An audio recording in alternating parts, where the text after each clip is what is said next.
Volám sa Marcel Mataň, som atlet, tréner, účastník olympiády v roku 2004 v Atenách.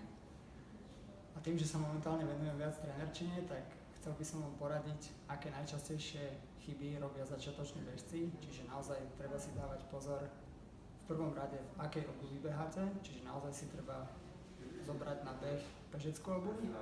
Samozrejme, ako to šlapujete, ako držíte celé telo a vlastne pohyb rúk. Čiže toto si treba všímať úplne od začiatku, aby ste si viac neublížili, ako si pomôžete.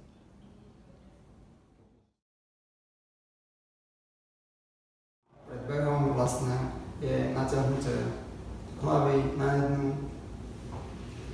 na druhú stranu, prípadne zatočenie v krku do jednej, do druhej strany, takisto ramena dozadu, dopredu, krúžime pážami dopredu, dozadu. Veľmi obľúbený cvik, jednou dopredu, druhou dozadu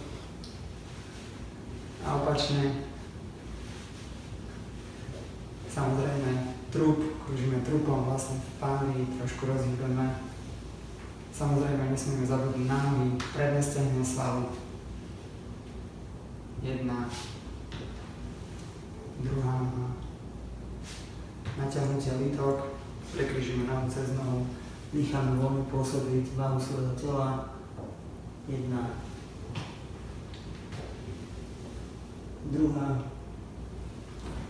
triesla, čiže uložíme do strany, natiahneme trošku triesla. Ja sa posuniem na jednu stranu, na druhú. Ďalším cvikom vykročíme dopredu, natiahneme tieto.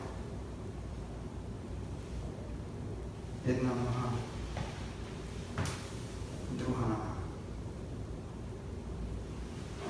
A po takejto rozcvičke v podstate môžeme začať. Čiže po